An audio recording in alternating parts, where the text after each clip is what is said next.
1 bulan yang lalu beliau katanya sama masyarakat Belarang mengadakan yang namanya TBQ. TBQ yaitu anak-anak di waktu pagi pergi ke SD dan TK dan lain-lainnya. Setelah pulang daripada SD langsung masuk ke TBQ dan setelah maghribnya langsung belajar Al-Quran di tempat ini, katanya Pak Haji tadi. Dan adanya orang yang mempelajari Al-Quran yaitu adalah sangat banyak keistimewaannya. Oleh itu Allah Ta'ala mengatakan di dalam Al-Quran, Inna nahnu nazzalna dzikra inna lahu lahafidun. Inna sesungguhnya kami, nahnu kami, dan nazzalna dzikra telah menurunkan yang namanya Al-Quran, telah menurunkan yang namanya zikir, yaitu adalah sebaik-baiknya perkataan yang ada di muka bumi, yang ada di penjuru alam. Wa inna lahu lahafidun, dan ketahuilah sesungguhnya kami, katanya Allah, akan menjaga Al-Quran, akan memelihara. Tidak ada satu orang pun yang berani untuk merusak Al-Quran. Tidak ada satu orang pun yang bisa menghilangkan yang namanya Al-Quran. Katanya para ulama, salah satu caranya Allah Ta'ala menjaga kitab Al-Quran yaitu menanamkan dan membuat generasi demi generasi, membuat umat Islam yaitu banyak yang menghafal Al-Quran. Kenapa? Karena kalau orang banyak yang menghafal Al-Quran, tidak ada pabrik manapun yang bisa merubah satu huruf pun dari Al-Quran. Kenapa?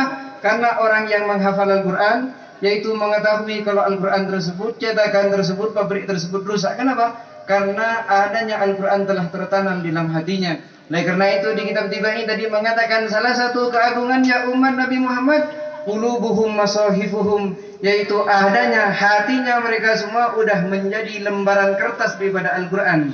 Artinya di dalam Al-Quran udah tertanam, ya artinya di dalam hati tersebut udah tertanam daripada yang namanya Al-Quran, kalamnya dan firmannya Allah Subhanahu wa Ta'ala. Apa yang dinamakan Al-Quran? Al-Quran yang dikatakan huwal lafzul munazzal ala sayyidina Muhammad, yaitu adalah perkataan, adalah lafaz demi lafaz, kalimat demi kalimat yang diturunkan oleh Allah kepada Nabi Muhammad dan kepada semua umatnya. Dan al-muta'abbad bitilawatih, yang mana kalau kita membaca Al-Quran, faham tidak faham, ngerti tidak ngerti, khusyuk tidak khusyuk, akan apa yang ada di dalam Al-Quran tetap mendapatkan yang namanya pahala yang sangat besar, akan dicatat sebagai orang yang beribadah kepada Allah Subhanahu wa Ta'ala. Dan adanya Al-Quran yaitu merupakan firman Allah yang diturunkan kepada Nabi Muhammad yang sangat dicintai oleh Nabi Muhammad. Adanya maulid yang kita adakan sekarang yaitu untuk memperingati kelahirannya Nabi Muhammad. Dan ketahuilah, adanya orang yang kita rayakan sekarang kelahirannya itu Nabi Muhammad, beliau dikatakan adalah akhlaknya wa khuluquhul Quran, akhlaknya Nabi Muhammad hari demi harinya, tiap malam, pagi, sore, semua Nabi Muhammad enggak lepas untuk mengamalkan, untuk melakukan apa-apa yang tertulis, yang tercantum di dalam Al-Quran. Seperti riwayat yang diceritakan oleh Sayyidina Aisyah Ummul Mukminin binti Sayyidina Abi Bakr As-Siddiq. Nabi Muhammad sallallahu alaihi wasallam saking cintanya terhadap Al-Quran, saking demennya untuk membaca Al-Quran, yaitu beliau membaca Al-Quran dan sangat sering membaca Al-Quran di waktu beliau mengerjakan qiyamul lail, di waktu beliau berdiri mengerjakan salat di waktu malam. Namanya qiyamul lail. Apa namanya qiyamul lail? Qiyam artinya berdiri, al-lail di waktu malam. Artinya Nabi Muhammad berdiri di waktu malam. Tidak sama dengan kita. Gimana? Kalau kita beda lagi. Tapi kalau Nabi Muhammad berdiri di waktu malam, beliau membaca Al-Quran dan salat kepada Allah Subhanahu wa Ta'ala. Bukan apanya berdiri ya. Nabi Muhammad berdiri sama semuanya jasadnya untuk membaca Al-Quran. Beda dengan kita. Gimana? Kalau kita meskipun bangun berdiri di waktu malam, tuh kadang-kadang malaikat di-prank juga ya. Jam 2 malam bangun udah dari tidur. Nah, kata malaikat, oh mungkin mau ke hammam nih ya. Mau ngambil wudhu, mau kamar mandi ya. Diikutin sama malaikat udah, oh mungkin mau tahajud nanti, mau berwudu nanti ya. Ternyata pergi kamar mandi cuman kencing ya. Setelah itu, oh mungkin setelah kencing nanti berwudu. Dilihat-lihat sama malaikat, oh enggak wudu, oh mungkin nanti ini ya. Setelah itu ke kamarnya, oh katanya malaikat, oh mungkin berwudu, tapi saya enggak tahu. Setelah itu, oh mungkin mau qiyamul lail, mau tahajud ini, mau mengerjakan salat di waktu malam. Ternyata langsung tidur lagi, ngambil selimut lagi ya. Kasihan malaikat juga di pranknya. Bukan cuma orang-orang yang diprank oleh kita, malaikat pun kena prank juga sama kita. Dikira mau tahajud tapi enggak tahajud, katanya malaikat, awas kau meninggal nanti. Tak tampeleng kau lah. Itu kalau Nabi Muhammad sallallahu alaihi wasallam, beliau selalu demen dan sangat suka untuk membaca Al-Quran, lebih khususnya di waktu malam. Pernah di suatu ketika ada sahabat namanya Sayyidina Hudzaifah bin Ibnil Yaman. Sayyidina Hudzaifah Ibnil Yaman ini biasanya enggak sholat dengan Nabi Muhammad. Biasanya Nabi Muhammad kalau sholat fardu berjamaah, dan biasanya kalau sholat sunnah biasanya beliau sholat sendiri, enggak ada yang menjadi makmum. Akan tetapi adanya Sayyidina Hudzaifah sahabat Ibnil Yaman, beliau ngambil tabarrukan dengan salatnya Nabi Muhammad, ingin bermakmum kepada Nabi Muhammad di dalam mengerjakan salat sunnah. Setelah itu bilang kepada Nabi Muhammad, "Ya Rasulullah, saya ingin bermakmum kepada engkau ya Rasulullah di dalam tahajudnya engkau." Kemudian adanya Rasulullah mengatakan, "Ya, enggak apa-apa." Setelah itu Nabi Muhammad langsung takbiratul ihram, membaca Fatihah. Setelah Nabi Muhammad membaca Fatihah, apa kira-kira surat yang dibaca oleh Nabi Muhammad? Langsung Nabi Muhammad memulai dan membaca awalnya surat Al-Baqarah. Setelah membaca awalnya surat Al-Baqarah, Hudzaifah bin Yaman langsung kaget. Oh, surat Al-Baqarah yang dibaca sama Rasulullah. Sekitar 300-an ayat yang dibaca sama Rasulullah. Ada istilah Hudzaifah, oh mungkin cuma 100 ayat yang dibaca sama Rasulullah. Enggak semuanya, mungkin 100 ayat. Katanya Sayyidina Hudzaifah, setelah nyampe 100 ayat, Nabi Muhammad melanjutkan, tidak berhenti, tidak cukup membaca 100 ayat. Mungkin 200 ayat katanya. Setelah nyampe 200 ayat langsung diteruskan sampai selesai itu surat Al-Baqarah. Karena Sayyidina Hudzaifah pas nyampe ke surat Al-Baqarah, alhamdulillah, ternyata udah selesai juga dah surat Al-Baqarah yang dibaca. Kemudian Sayyidina Hudzaifah udah siap-siap mau ruku. Karena udah selesai bacaan Rasulullah daripada surat Al-Baqarah. Katanya Sayyidina Hudzaifah, ternyata Nabi Muhammad langsung melanjutkan surat An-Nisa. Artinya surat An-Nisa yang mau dibaca lagi sama Rasulullah. Sangat banyak, panjang itu surat An-Nisa. Artinya surat An-Nisa, artinya An-Nisa adalah perempuan-perempuannya. Di waktu malam membaca surat An-Nisa. Beda dengan kita. Kalau kita An-Nisa perempuannya yang diganggu-ganggu ya. Tapi kalau Rasulullah enggak membaca surat An-Nisa, katanya Sayyidina Hudzaifah, mungkin cuma 100 ayat juga. Ternyata nyampe 100 ayat dilanjutkan sama Rasulullah sampai selesai itu surat An-Nisa. Kemudian katanya Sayyidina Hudzaifah, alhamdulillah surat Al-Baqarah sudah selesai, surat An-Nisa juga sudah selesai dibaca sama Rasulullah dalam salatnya. Mungkin Rasulullah mau rukuk setelah ini. Ditunggu Sayyidina Hudzaifah sudah siap ya. Setelah siap rukuk Sayyidina Hudzaifah, Nabi Muhammad ternyata melanjutkan membaca surat Ali Imran. Surat Ali Imran yaitu adalah juga merupakan surat yang sangat panjang juga. Apa artinya Ali Imran? Yang disebut adalah keluarganya Bapak Imran ya. Ali Imran, keluarganya Bapak Imran. Siapa Bapak Imran? Bapak Imran ternyata adalah ayahandanya Sayyidatuna Maryam. Saking bagusnya, saking indahnya keluarganya Bapak Imran, yang di dalamnya merupakan ada Sayyidatuna Maryam dan istrinya Bapak Imran, Hannah, yaitu orang merupakan rumah tersebut merupakan rumah yang istimewa, semuanya taat kepada Allah, merupakan orang-orang yang soleh. Saking mulianya, saking indahnya keluarganya Bapak Imran, sampai ditulis oleh Allah cerita-cerita mereka semua di dalam surat namanya Ali Imran. Makanya suratnya dinamakan surat Ali Imran, surat yang menerangkan tentang keluarganya Bapak Imran, bukan Bapak Imran Belarang. Bapak Imran ayahnya siapa? Ayahnya Sayyidatuna Maryam. Setelah membaca surah Ali Imran, kemudian Nabi Muhammad ruku. Rukunya katanya Sayyidina Hudzaifah, lamanya rukunya Nabi Muhammad hampir sama lamanya dengan di waktu beliau berdiri. Di waktu berdiri membaca surat Al-Baqarah, surat An-Nisa, surat Ali Imran mungkin sekitar 2 jam 3 jam. Rukunya berarti sekitar 2 jam juga. Sekitar 2 jam juga. Iktidalnya sangat lama. Kana nahwan min ruku'i. Hampir mirip dengan rukuknya. Sujudnya nahwan min qiyamnya. Lamanya setelah iktidal langsung sujud Nabi Muhammad. Di waktu beliau sujud, sujudnya sangat lama, hampir mirip lamanya dengan di waktu beliau berdiri.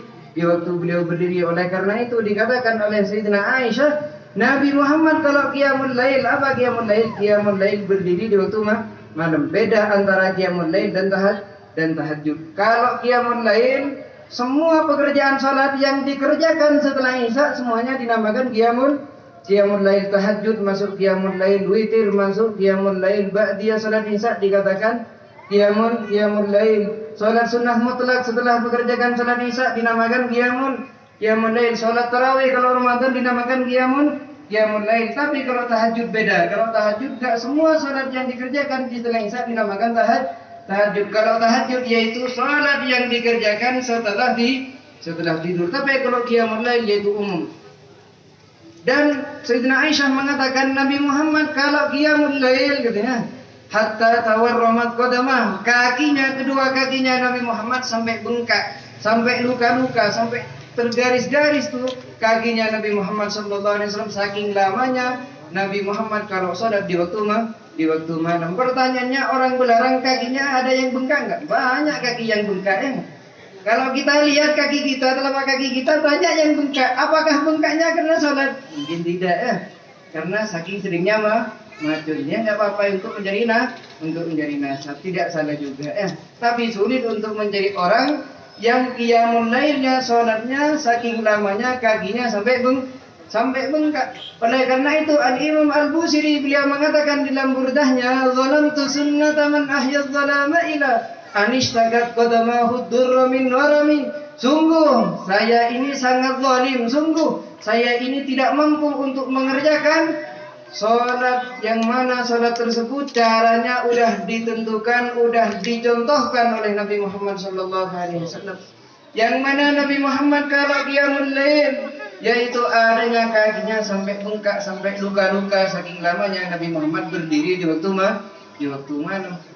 Nah, adanya Sayyidina Hudzaifah yang menceritakan hadis ini, pokoknya salatnya Nabi Muhammad sangat lama. Kalau ada ayat yang dibaca yang menganjurkan untuk berlindung, Nabi Muhammad berhenti dan berlindung kepada Allah. Kalau ada ayat rahmat, Nabi Muhammad minta rahmat. Kalau ada ayat azab siksaan, Nabi Muhammad minta lindung untuk dijauhkan daripada siksaan ya.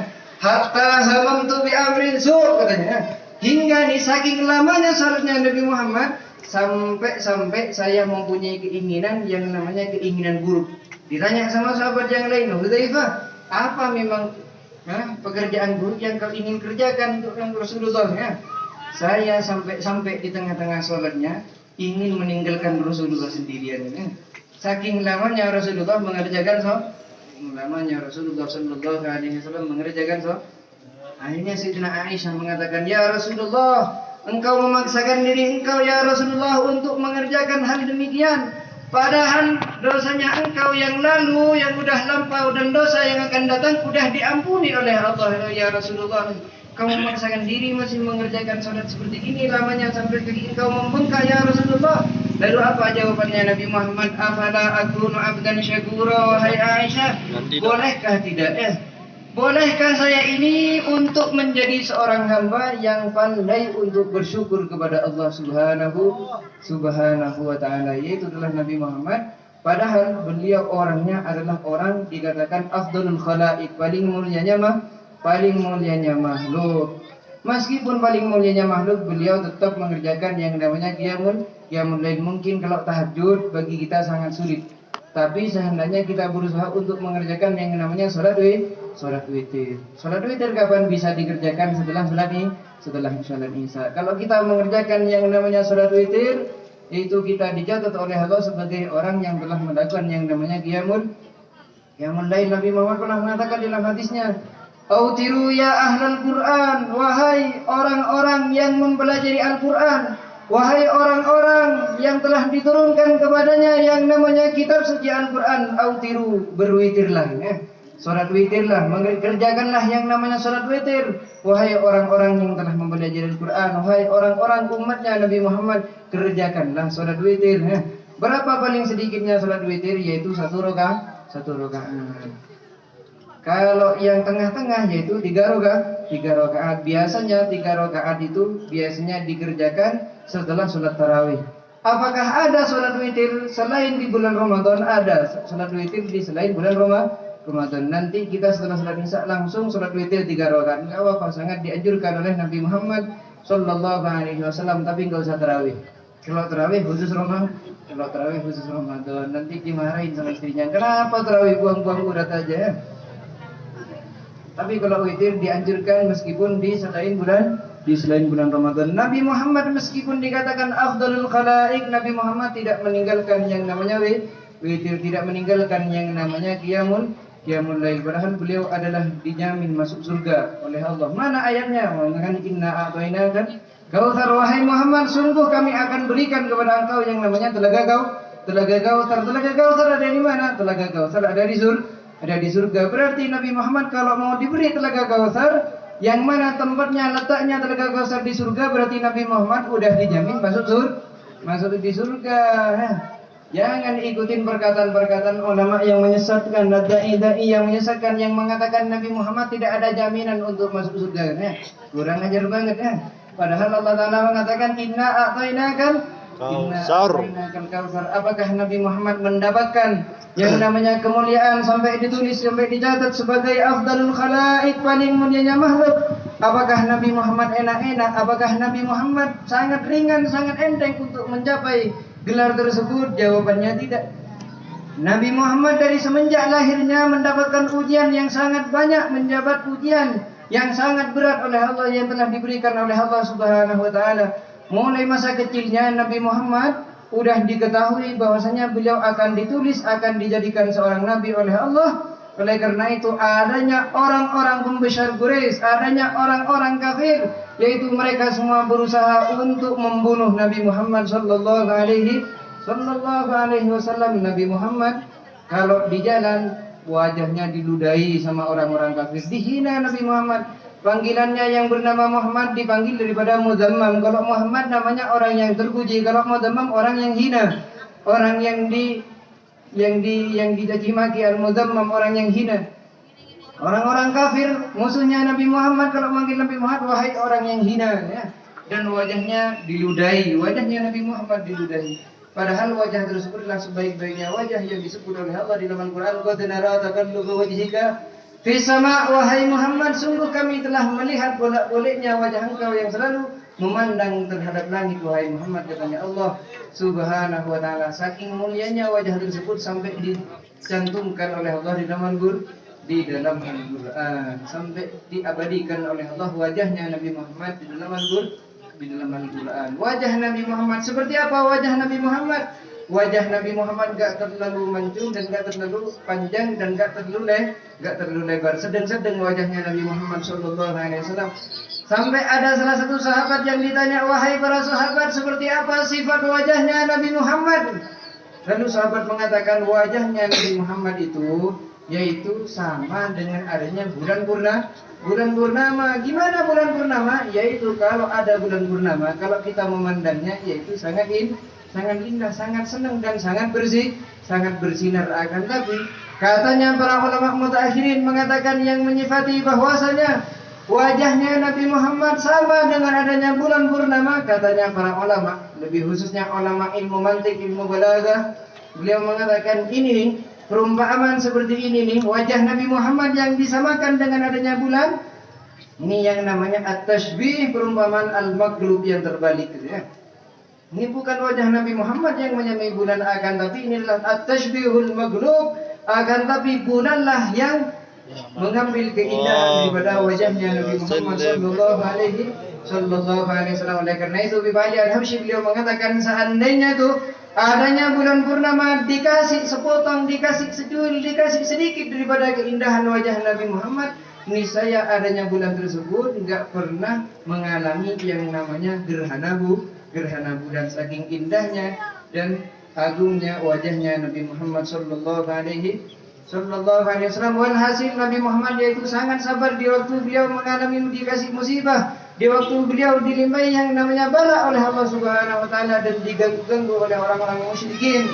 Saking banyak, saking sering orang-orang musyrikin dan adanya pemimpin pembesar kepada orang kafir di zaman Nabi Muhammad, mereka semua berusaha untuk selalu membunuh Nabi Muhammad sallallahu alaihi wasallam. Salah satunya yaitu adalah Abu Jahal. Abu Jahal artinya Abu ini bapak, Jahal ini bodoh. Abu Jahal bapaknya bodoh semuanya bodoh, yaitu dimiliki oleh Abu Jahal. Siapa Abu Jahal? Adalah musuhnya Nabi Muhammad sallallahu alaihi. Ini Abu Jahal adalah salah satu pembesar daripada orang kafir, salah satu pembesar daripada orang Quraisy. Adanya Abu Jahal yaitu mengirim seorang anak yang masih muda seumuran dengan umurnya Nabi Muhammad, mungkin sekitar 12 tahun, 13 tahun. Anak tersebut namanya Umarah ibn Walid. Adanya Umarah ibn Walid yaitu adalah salah satu pasukan atau salah satu orang yang ada di kabilahnya Abu Jahal. Abu Jahal berkata kepada pamannya Nabi Muhammad, di waktu itu Nabi Muhammad masih umur 12 dan berobat masih belasan tahun. Adanya Abu Jahal datang kepada pamannya Nabi Muhammad yang bernama Abi Thalib. Wahai Abi Thalib, kita tukeran yuk ponakan kita tukeran yuk anak kita. Kita tukeran yuk, adanya Umar ibn Walid ini tukar dengan adanya ponakan engkau yang namanya Muhammad bin Abdullah. Tukar wahai Abi Thalib, ya, Abu Jahal. Katanya Abi Thalib, untuk apa kalian menukar ponakan saya dengan ponakan kalian? Katanya Abu Jahal mengatakan, Abu Thalib, kita tukar ponakan kita biar engkau itu rawat ponakan saya yang namanya Umar ibn Walid, dan engkau serahkan ponakan engkau untuk kami bunuh wahai Abi Thalib.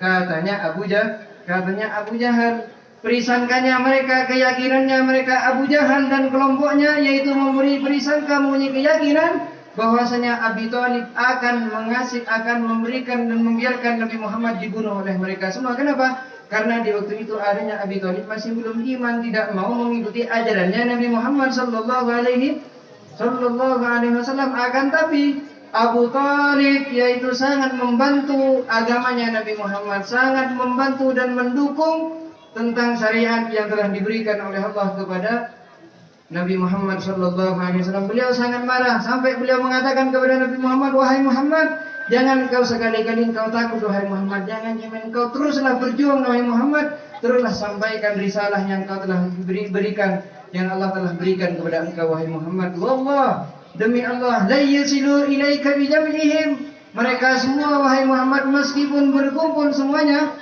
untuk apa? Untuk membunuh engkau. Wallah la yasilu ilaika bijam'ihim, mereka semua tidak akan sukses, mereka semua tidak akan mampu wahai Muhammad untuk menyakiti engkau dan untuk membunuh engkau wahai Muhammad, hatta uwassada fit turabi dafina, kecuali mereka semua telah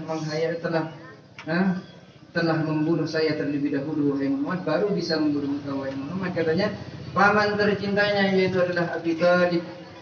Wallah la yasilu ilaika bijam'ihim hatta uwassada fit turabi dafina. Terus wa abshir wa qarru bidzalika minka muyuna. Katanya wahai Muhammad, senanglah, gembiralah tentang engkau yang membawa yang namanya risalah, tentang apa-apa yang kau bawa itu bersenanglah, bergembira bila engkau menyampaikan itu wahai Muhammad. Katanya Abi Thalib, da'watani wa za'amta ka'annaka nasihi, wahai Muhammad, engkau sungguh telah mengajakku ke dalam syariatnya engkau itu yang namanya agama Islam. Akan tetapi wa kunta thamma amina, meskipun engkau mengajak aku kepada agama engkau itu wahai Muhammad, saya tidak akan ikut, akan tapi saya selalu mendukung engkau wahai Muhammad. Katanya Abi Thalib, katanya pamannya yaitu adalah ayah daripada Sayyidina Ali bin Abi Thalib. Walhasil Nabi Muhammad mengalami, beliau menjadi afdalul khalaik, beliau menjadi insanul kamil, manusia yang sangat mulia, dijadikan makhluk yang paling tinggi derajatnya di sisi Allah. Nabi Muhammad yaitu permulaannya di masa kecilnya, di masa mudanya beliau mengalami ketidaknyamanan, beliau mengalami musibah, beliau mengalami bala yang sangat banyak yang diberikan oleh Allah Subhanahu wa taala. Akan tetapi Nabi Muhammad sangat sabar dalam menghadapinya. Lebih daripada itu, Nabi Muhammad yaitu salah satu akhlaknya Nabi Muhammad yaitu sangat dermawan. Beliau tidaklah pelit. Nabi Muhammad sampai dikatakan oleh Al-Habib Abdurrahman bin Abdullah Al-Faqih, beliau hidup di zamannya Al-Habib Abdullah Al-Haddad, beliau mengatakan, wa fis sakha ka'annahu al-bahra zakhar yu'ti ma'inan wa ulufan man hadar. Keagungannya Nabi Muhammad, kedermawannya Nabi Muhammad, murah hatinya Nabi Muhammad dalam memberikan kepada sahabat, dalam bersedekah. Wa fil bahri ka'annahu al-bahru zakhar wa fis sakha ka'annahu al-bahru zakhar, yaitu kedermawannya Nabi Muhammad, baik hatinya Nabi Muhammad ibaratkan dengan adanya lautan yang sangat luas. Mau cari apa kita di lautan? Cari permata sangat banyak. Cari air sangat banyak. Cari ikan sangat banyak di situ. Kedermawannya Nabi Muhammad yaitu ibaratkan dengan kedermawannya yang namanya lautan yang sangat luas. Diibaratkan dengan adanya lautan yang mengandung di dalamnya yang namanya emas dan permata. Yu'ti ma'inan, gimana memangnya kedermawannya Nabi Muhammad? Yu'ti ma'inan wa ulufan man hadar. Nabi Muhammad yaitu memberikan daripada ratusan-ratusan dirham, ratusan-ratusan perak, ratusan-ratusan emas, wa ulufan dan bahkan ribuan yang dikeluarkan, yang disedekahkan oleh Nabi Muhammad sallallahu alaihi wasallam. Diberikan ke siapa? Man hadar, kepada orang yang dekat, kepada orang yang datang kepada Nabi Muhammad sallallahu alaihi wasallam. Beda dengan kita. Kalau mau bersedekah, milih-milih orang. Tapi kalau Nabi Muhammad, siapa yang ada di sampingnya, siapa yang ada di sekitarnya, langsung diberikan, langsung disedekahi oleh Nabi Muhammad sallallahu alaihi wasallam. Beda dengan kita. Kalau kita mau bersedekah, nyari anak yatimnya. Baru kalau ada anak yatim, baru dikasih disedekahi. Kalau bukan anak yatim, nggak dikasih. Itu pun anak yatim dicari ibunya yang cantik juga. Kalau ibunya nggak cantik, nggak akan disedekahi yang namanya anak yatim loh. Milih-milih. Beda dengan Nabi Muhammad sallallahu alaihi wasallam. Wa mastafa li nafsihi wa ladahar. Nabi Muhammad tidak pernah menyimpan harta, tidak pernah memilih daripada yang namanya harta, emas, perak, dirham dan lain-lainnya. Li nafsihi wa ladahar, tidak pernah menyimpannya. Padahal Nabi Muhammad illa qalilan, beliau menyimpannya illa qalilan, kecuali sedikit. Wahudul iyali, sedangkan adanya Nabi Muhammad keluarganya sangat banyak. Dikatakan keluarganya Nabi Muhammad yang ditinggal wafat aja, istrinya Nabi Muhammad yang ditinggal wafat aja ada 9, dan istri sampai 9 itu merupakan kekhususan yang telah diberikan oleh Allah kepada Nabi Muhammad. Enggak boleh kita meniru itu lah.